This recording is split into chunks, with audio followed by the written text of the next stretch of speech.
Okay, guys, another week, another live stream. So I'm Sino Talk, Joaquin Camarena. We'll be discussing various events in the Indo-Pacific. First off, one thing that I wanted to touch upon that is actually going to be a regional, that affect the entire region as a whole, is the upcoming deployment of France's nuclear-powered aircraft carrier, the Sino. I pronounced that wrong, I believe. Um, they stated it will happen within the first part of 2025. I believe it's going to begin anywhere from next month to March and extend. It will be a 4 month deployment. And so the Indian, so the deployment will involve the carrier going through, various countries, various regions, such as India, and they'll probably do an exercise or two with the Indian Navy and Air Force, and then probably go down to Singapore, where they probably will do some smaller type exercises as well, and then maybe make port calls in Malaysia, uh, the Philippines, and Japan, where they will also do a exercise with them as well. But then, but then also they'll probably go to Australia, where they'll probably do a couple of port calls there, and actually do a exercise or two with the Australian Navy, and then head on to the South Pacific, since their Indo-Pacific command equivalent is based out of France Polynesia, and as well as they have the New Caledonia as a French territory or a French dependency, I believe. And so they'll probably go around here, in which we'll probably see them actually conduct the exercise with the U.S. Navy around either Hawaii or Guam. So be aware of that coming up in a few.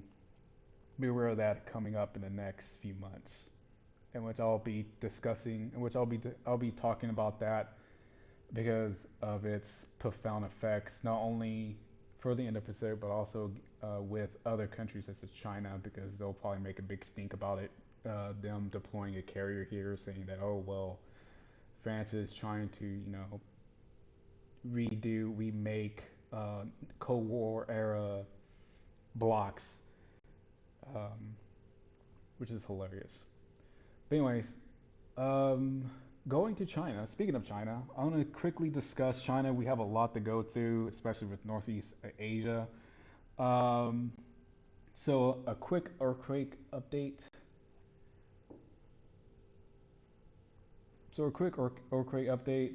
Um, the earthquake that occurred in Sinajit last week. The casualties, as I mentioned before, they're going to be low, in which we have some indication now that that is possibly the case.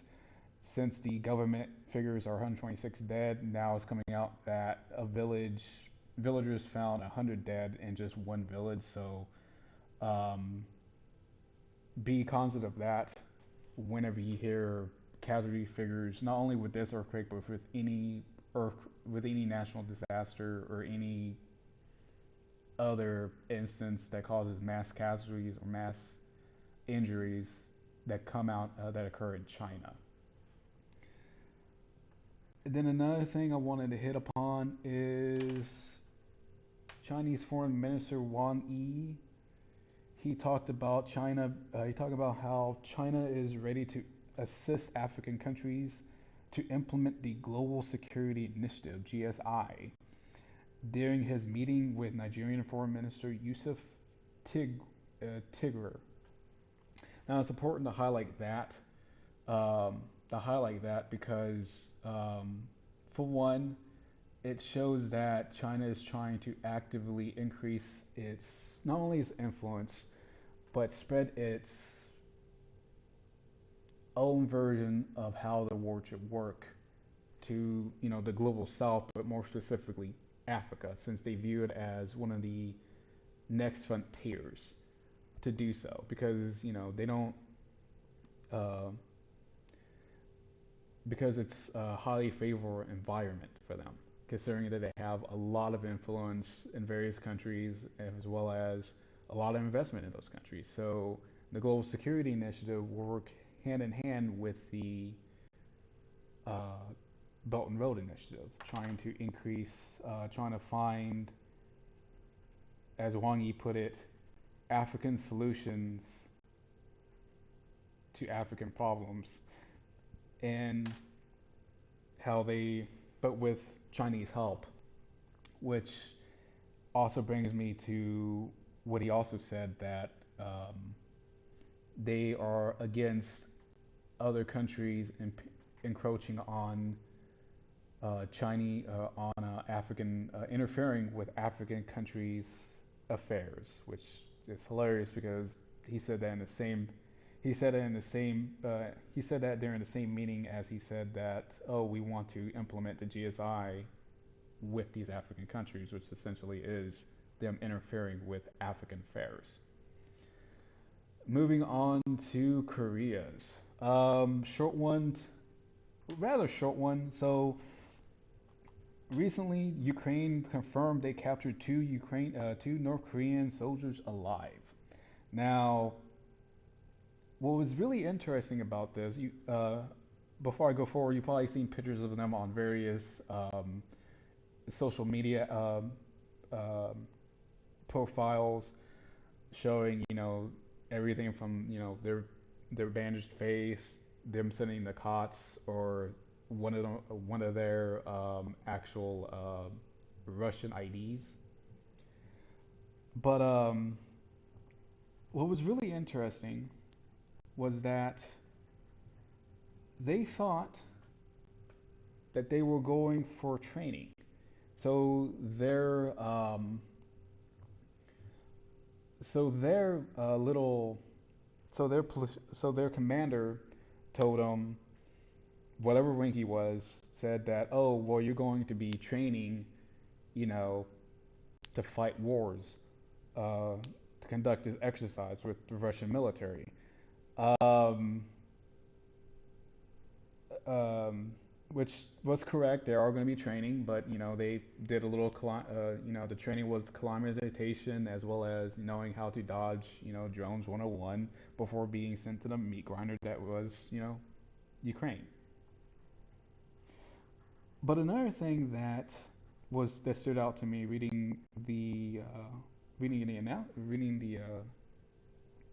announcements was that their background indicated that they actually are, Korean People's Army Special Operations Force, or KSOF, uh, that these were actually, legitimate KSOF. And the reason why I say that is because one was a scout sniper who was who joined the KPA in 2019, I believe. And the other one was possibly a infantryman in the light infantry brigades they have. And he joined in, I believe, 2022 or 23, in which that indicates that Kim Jong Un actually provided the Russian military with legitimate special ops soldiers. However, I would be hesitant to say that. I'm still hesitant to say that they are all uh, special operations soldiers, because these are the cream of the North Korean military, and for Kim to actually waste them in this meat grinder that is Ukraine would be dumb. And I always say this about Kim Jong Un: he's a lot of things. Stupid is not one of them. But we'll figure out how that works. But we'll find more information about that will come out, because they actually will capture more. I have no doubt about that. Going to South Korea, we have some updates. So, President Yoon Suk Yeol will be absent from the first foreign hearing on his impeachment trial. that is a separate case from the actual martial law proceeding uh, that he also has against him. That will occur on the 13th. The reason why he said he will not appear, per his lawyers, is that they don't want any issues to occur, i.e., they don't want the CIO um, to actually try to arrest him. Now, it's important to note that this is the first hearing he can pretty much miss, but the second one, which will occur on the 16th, will go ahead regardless if he's there or not. Um, but they made the same argument again that it's an unjust regarding the arrest warrant that they have. It's unjustified, is invalid because the CIO is not tasked, cannot investigate,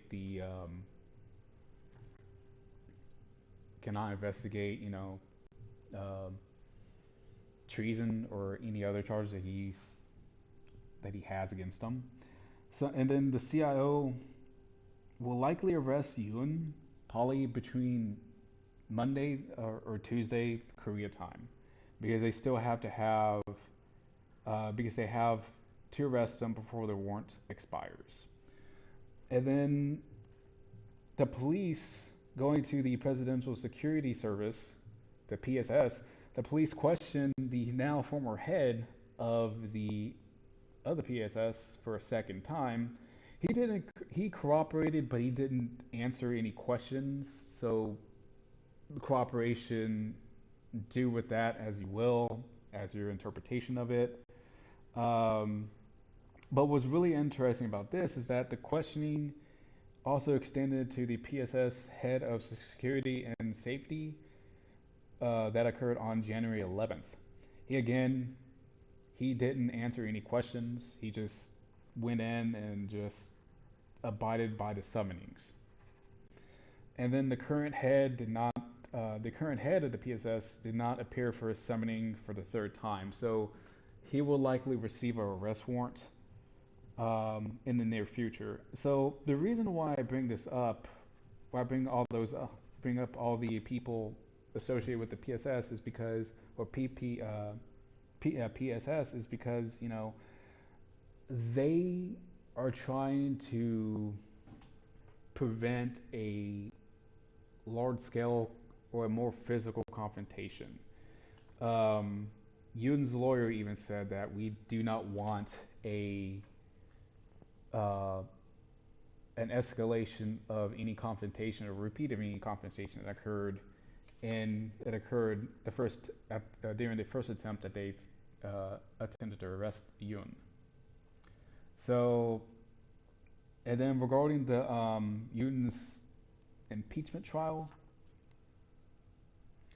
it's going to go on regardless of what he does. The show will go on. Um, it will be interesting to see how the CIO actually goes through and try to arrest him, because he would have to appear at the actual trial. And so at that time, which will probably begin around mid-February or so, in which at that time, if the CIO still wants to arrest him, which they more likely will want, then they can actually do that at that time.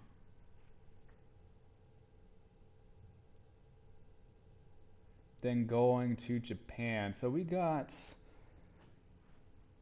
two two items. So recently PM Ishaiba, the new PM, new Japanese PM, he traveled to Malaysia and Indonesia to increase cooperation with the global south. So Malaysia's right here, Indonesia's right here. So he traveled to Indonesia to increase cooperation with those two global south countries, but then also specifically with Malaysia to increase maritime cooperation, especially regarding China's increased aggression with Malaysia regarding their claimed islands in the South China Sea. But then also more interestingly, to talk to Indonesian uh, defense officials about developing or manufacturing naval vessels, which would run into a lot of issues considering that Japan is still barred from providing countries or exporting countries um, defense equipment that is um, yeah, defense equipment due to constitutional law as well as Article 9 of the Constitution, but then as well as some of the other interpretations that come out of that. So the second thing is that they're going to map out the defense export strategy for 2025 to increase exports by boosting international competitiveness.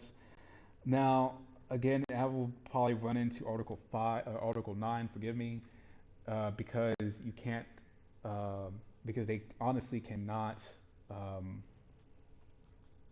because they honestly cannot export defense equipment only along special lines or along only certain types, such as radars, patrol boats for coast guards, um, sonars under very specific circumstances. So it would be really interesting to see how they actually try to reinterpret those laws, or if they want to uh, if they want to reenact law, or they want to enact laws that will try to give them some more leadway into doing that. So going to Taiwan. So three. Oh no, two. Forgive me. So details about the uh, NASAMS surface-to-air missile system emerged. So really important to note is that they'll have two systems. They'll have two radar systems for um, New Taipei, Taipei, Palau, Kaohsiung, Hualien, and Pingting. Pengting. It's right here. And so this actually goes to show. So the reason why they bought this is to actually increase their ability to contest or Chinese aircraft incursions when a actual conflict occurs, as well as to destroy any missiles that may come in during the same conflict. Um, so it would be really. So again, it's Taiwan trying to increase their ability to contest any China's aircraft or missile capabilities in these specific areas, because these are really important areas for both political, economic, diplomatic, and military reasons. So, for example, Kaohsiung is the home of the Taiwanese Navy fleet. So that's the reason why they're very much why they want to provide a lot of coverage for this city. And of course, Taipei is the capital, and they also have a lot of assets around there as well. And then, speaking of assets, the Taiwan People's Party, or former Chairman Ko Wen-je, his appeal was dismissed by the Taiwanese High Court over his detention. They cited the severity of charges and risk of destroying evidence as them dismissing it, which um, which will likely happen considering that Ko didn't expect to be arrested for those charges. He actually expected to be, to provide some cover. So for that one, expect Cole to actually be arrested or be indicted um, as well as potentially being found guilty for the charges because the evidence for that is actually pretty good. Um, so yeah. So going on to Southeast Asia to the Philippines. First off, no South China Sea news. I know everyone's kind of sad about that, but the 1 week where no incidents occurred between China and the Philippines, it occurred this week. But some interesting news nonetheless. A recent survey says 6 out of 10 Filipinos approved of probes into extrajudicial killings, illegal drugs, and pongos during Duterte's administration. So what that means is that we will likely see the Senate or the Philippine Congress, as to say, actually conduct those probes and the actual or continue those probes into those topics, as well as potentially see various charges um, against those individuals. Now, the individuals that were listed included Philippine National Police chiefs, the commission chief, various politicians, as well as former President Duterte. So um, we will likely see them. We will likely see Duterte come onto some charges, but it would largely depend upon who actually wins the next election in 2028, presidential elections, to see if they go anywhere, or really see if any of these charges will go anywhere. And then going to Cambodia and Thailand. So got an update regarding the shooting, the killing of the exiled Cambodian politician I mentioned. But first off, I wanted to point out something that I mentioned that he was killed in the northern Thailand during last stream. That was wrong. He was actually killed in the capital Bangkok, so I wanted to put that out there just in case if people actually cited me regarding that. No, I actually gave actually it was actually Bangkok. So Cambodian authority, but going forward, but moving on, Cambodian authorities extradited the shooter, and they also issued a warrant for the other individual. Now, the individual, it turned out, is a former Marine, Thai Marine, Royal Thai Marine Sergeant, who said he did this out of gratitude or to pay back a debt to the individual who was actually Cambodian. So there's a lot more to this case. I actually will probably write up something or do a separate video about it, discussing it.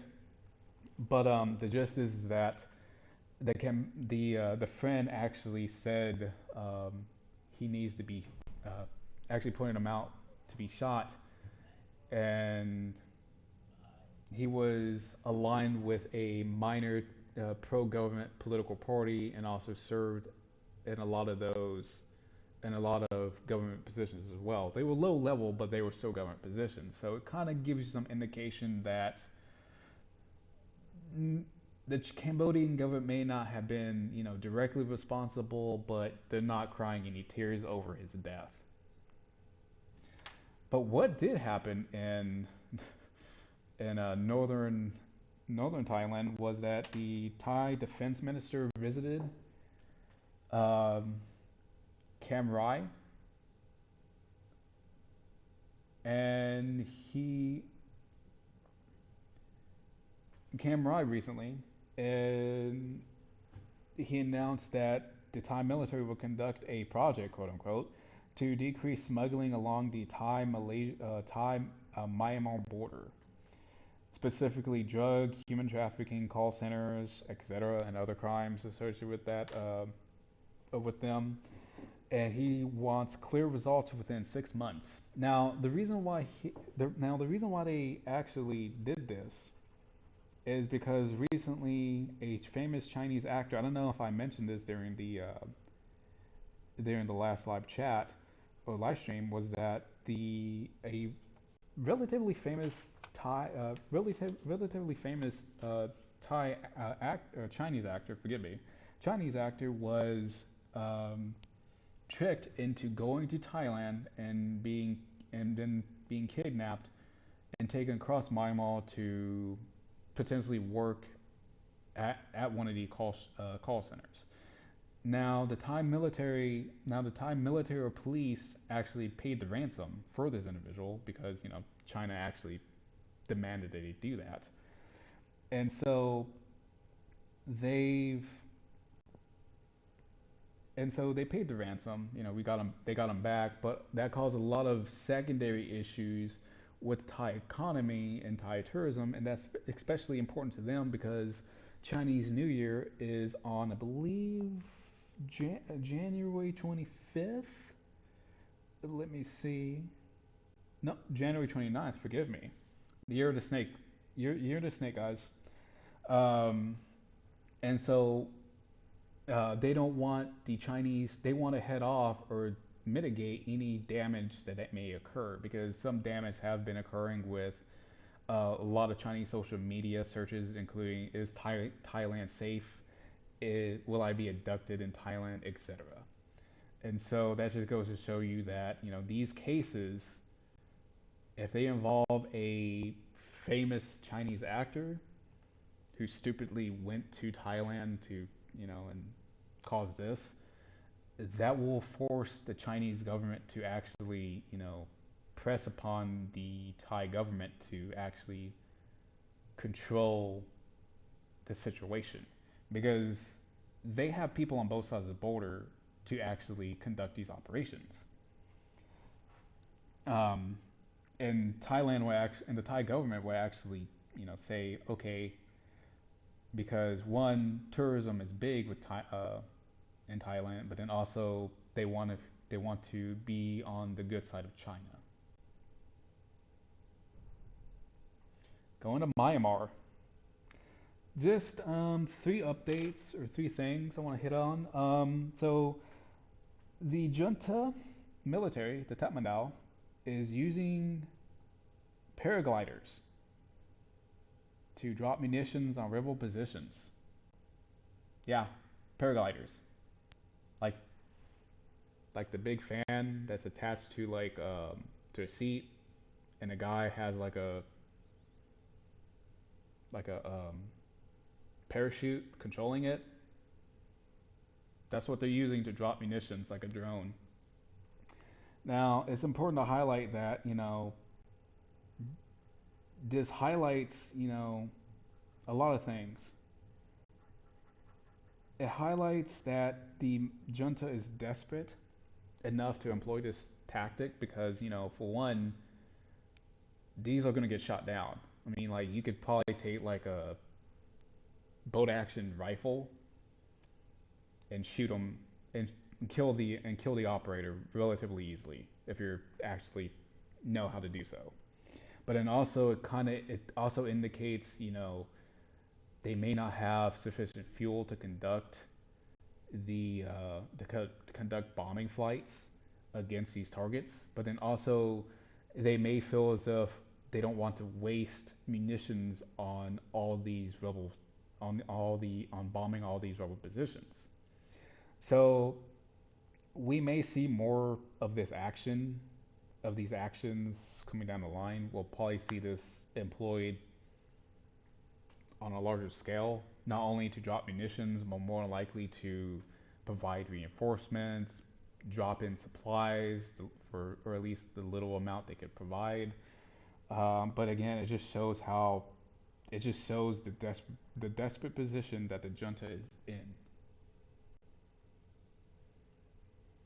And then going to the Rakhine state, right here. Um, I mentioned last week that that the Arkan army said offered to negotiate with the junta on how to on a ceasefire. Well, the junta being the junta responded to the Arkan army's offer with massive airstrikes throughout Rakhine State. One killed between 41 to 50, maybe upwards of 55 civilians in one strike. And it shows that the junta doesn't want to negotiate unless it's on their terms, and and the junta doesn't, will likely not care if China gets involved. Like, hey, you really need to negotiate with these people. You're losing. Or they probably won't say, the last part, like you're losing, but they probably say you need to negotiate with them to decrease the amount of armed groups that you're fighting. And the junta being the junta, they'll say yes, and then they'll continue to bomb, uh, conduct airstrikes against the groups who they have um, ceasefires with, which this is the case here. And then finally, guys, the the junta administration in Yagun,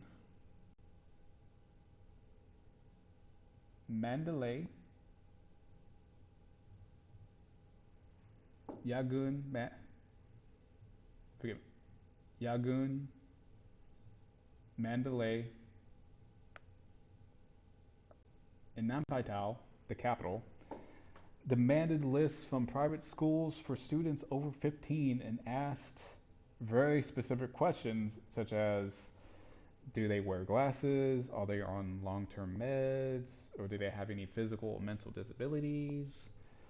And the reason why they ask these questions is because, and the actual and the families are actually worried about this, is that they're going to be conscripted. They actually are planning to conscript these children who are above the age of 15 into actual combat as soldiers, because they likely ran out of people who are willing or able to actually be conscripted, and now they're essentially scraping the bottom of the barrel, if you will, with with them taking on students. I think, and again, going back to what I mentioned about the whole paraglider um, uh, point, this shows you how desperate they are, because they're pulling from Yagun, Naypyidaw, and Mandalay, three areas where they three areas of Myanmar that actually have a lot of, not, they have some support there, but then also they have the most industry, but then also have the most political and cultural significance. And so you kind of see this situation, you kind of see a similar situation in Russia, because they Russian President Vladimir Putin don't want does not want to start mandatory conscriptions from the Slavic areas, such as let's go to Russia right quick, such as St. Petersburg, Moscow, um, maybe Novosgrad, and they don't want to do these conscriptions. They don't want to do these conscriptions because that's where the most support lies and the most brain power. And the same thing here in Myanmar. It just shows you, and again, I know I'm beating a drum when I say this, it shows you how desperate the junta is at this point, where you're conscripting kids, here's your rifle, go off and either preferably die in service of the junta, or capture, try to retake some land, or try to retake, an inch or two of land. So moving on to South Asia, specifically Bangladesh. Good old Bangladesh. So the Bangladesh National Party, the governing party of the country, stated that they actually, well, the official actually said that they will hold elections this year, and he said that during a meeting with the EU ambassador or minister. So, and he, and the reason why he said that is because they view it as giving them increased legitimacy, um, than what the current government has. And so that kind of is true because a lot of the complaints that occurred, that came out of the July student movement was that there was not really much democracy, just cronyism and uh, and various other forms of capitalism. And so this is actually them, actually the current government trying to respond um, to those issues,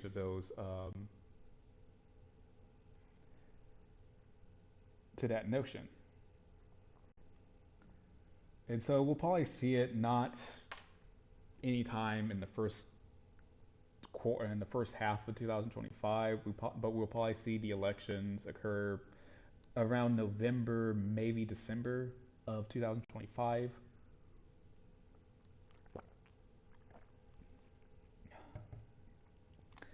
And then moving on, former PM Prime Minister Sheikh Hasina and 93 others have been sued in an attempted murder case. This is already on top of approximately 150 or more charges that she faces, uh, that she and other officials face. So I know I mentioned this before. It just shows you how hated she was. Um, and the attempted murder occurred during the July July protest, July August protest, and it just shows you how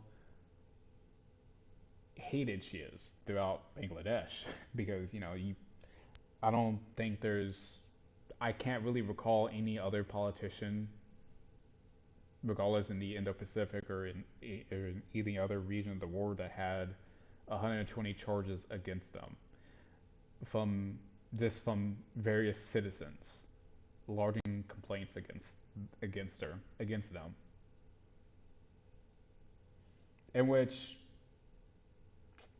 they're gonna the charges may be consolidated into one big lawsuit because I don't see the actual government, whether it be now or in the future, taking the time to actually prosecute Hasana with each of these various trials or on each of those various charges. So it'll probably be rolled up into one big lawsuit, and then that's when they'll try her. Whenever India decides to extradite her to Bangladesh. And then finally, um, the military or the current government, actually extended the military's judicial powers another 60 days, which is necessary to provide increased security throughout the country because it's still kind of uh, there's still some sporadic unrest, especially between the religious minorities, such as there was um, an attack on a Sufi shrine recently that caused a lot of damage to not only it but to the surrounding structures, and that was the latest in, I want to say, eight attacks or vandalisms. And so it kind of shows you that the government is trying to take a handle on the situation. They don't want any issues to occur between the Sufi Muslims and the more militant Muslims, as well as the Hindus, the Christians, and the hill tribes that live in this area right here. So they're trying to contain the situation, but only time will tell if they're able to do so. And then going on to India, there's only two things. The Indian Air Force chief, he stated his frustration at the slow pace of the Tejas Mark 1As, which is a fourth generation aircraft that India produced. That actually how Aviation Limited produced. He said this during a meeting with various Air Force officers, and he said that technology delayed is technology denied, and he said that and he pointed out that the Tejas began the development in the mid 80s. I want to say 1984, and um, it only just now became operational in 2016, and that's when the IAF actually placed orders to it. And so that's like over 20, 30 years of development. And so just shows you how lopsided the Indian not only R&D but also manufacturing um, processes um, regarding defense equipment, how how bad it is, or how slow it can be, I should say. And then for what it's worth, he also mentioned that how Hindustan Aviation Limited, they still haven't delivered the first orders that they placed in 2018, which was for 40 aircraft. So to give you a point of reference, Boeing could probably do that in like a year, probably like 4 to 5 months. So yeah. In response to this, Hal announced that they will launch a fourth production line for the aircraft, and that would probably give them uh, an additional 30 aircraft produced per year. But it's scheduled to launch in mid 2026, possibly later. And again, it would probably make a dent into the orders back in the late in the excuse me into the late orders.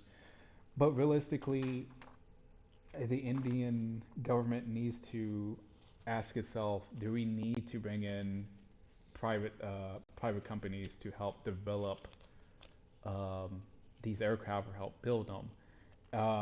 Because there has been some talk about them wanting to develop their own version of Boeing or Lockheed Martin. But the main thing that comes into play is, one, they don't want to they want to keep the aircraft prices low. They want to keep it low, but as well as they're trying to make sure it's a purely Indian produced aircraft. And so those are the two factors that will likely hinder um, India's movement into including private companies into its industrial base, because right now it's entirely um, state-owned enterprises. Then going to Oceania. So three things, guys. I'm gonna hit off on Samoa since we have an update. So Samoa, the fast chairman that I mentioned last week was going to be that was terminated. He accepted, or he was also the FAST is a political party in Samoa, uh, but the minister who was terminated from his position as agricultural minister because of the various charges that he's facing. He said he accepted his termination with humility and will move aside and will let the court decide his fate. Um,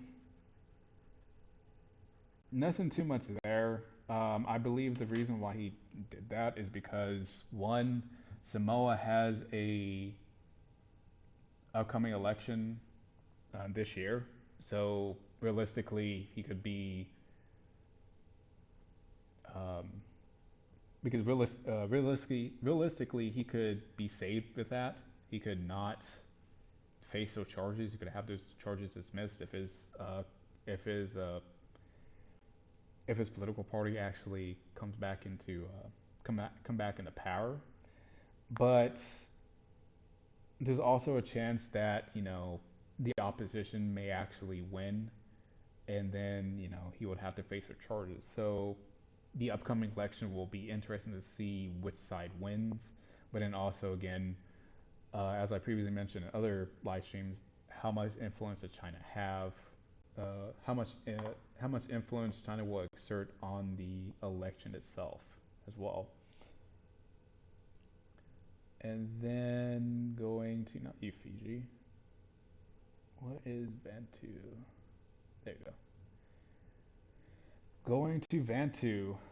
They will Vantu, however, will hold elections on January 16th. This is despite them having sustained a 7.3 magnitude earthquake in December 27th. They are still going to go through with it. Um, they don't want to delay the snap election. Um, However, the speaking of, talking about the earthquake, the estimates about the damage caused to the islands, um, to the island's central business district (CBI) or CBD, will take 2 years to repair and for it to actually come back to be back to normal, in which that causes a lot of issues uh, regarding people working, people's livelihood, because realistically, people travel people travel to the CBD. I want to say it's Port Villa, and to actually work. So for them to now suddenly be out of work, they have to actually go to the other islands or provinces to actually find work. And so you're going to have this massive economic inequality with people trying to find jobs where there not none, and people, a lot of the social issues that go along with that, but then also a lot of the criminal issues because not a there's not going to be enough jobs for everyone. And when speaking of that, there's been a lot of crime reported in the aftermath, specifically assaults, sexual assaults against women, um, theft as well because of the lingering effects of the earthquake. Um, and then you also have um, a lot of the educational systems that was damaged is will potentially lead a lot of the children and young adult and teenagers to have delayed learning or have learning issues further down the line, in which they estimated that's going to cost several $1 million. I forgot the actual amount to actually fix, in which it will be. I would not be too surprised if China were to step in and provide the necessary funding to not only fix um, the university campuses that are damaged because they did build one, um, but also provide funding to fix the CBD as well as provide fix the schools as well. Alrighty, guys, let's see if I can find.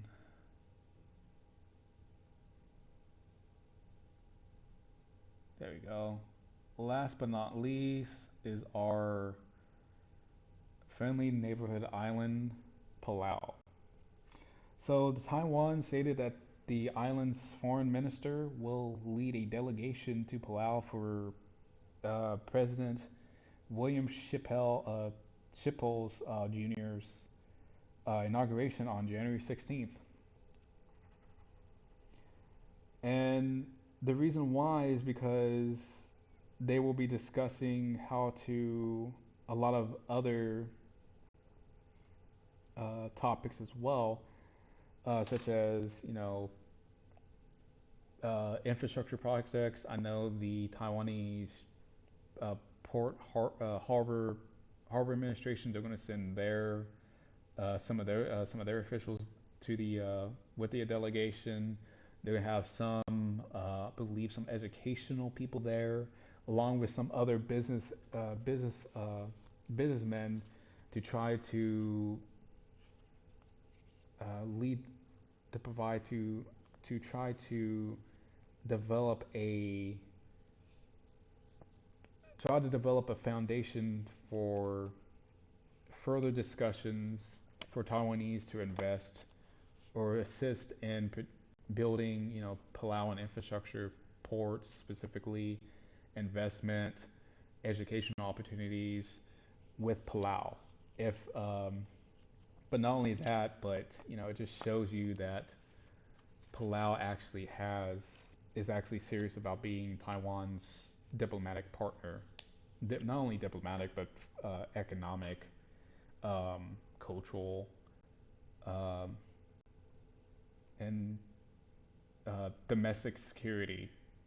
If you've read and I say that domestic security or law enforcement, because if you've read my recent newsletter, link in bio, um, you will, I wrote up a story about how the Taiwanese Ministry of Justice Investigation Bureau actually came in and assisted Palauan law enforcement with by providing them with feedback as well as experience in investigating not criminal, but Chinese criminal groups um, as well as fraud, online fraud rooms, as well as gambling rooms, in which that actually led to some arrest and the taking down of of a money laundering room operation, which are called water rooms in Taiwanese. Okay, guys, that's pretty much it. Um, I'll see you next week with the other one. Again, if you have any questions, I will answer them throughout the week. Um, you can catch me on my socials and the LinkedIn, on YouTube, and then as well as Instagram, Blue Sky, Mastodon, YouTube, YouTube shout out again, Rumble, and Twitch. So I'll be back again next week to discuss more about uh, the Indo-Pacific.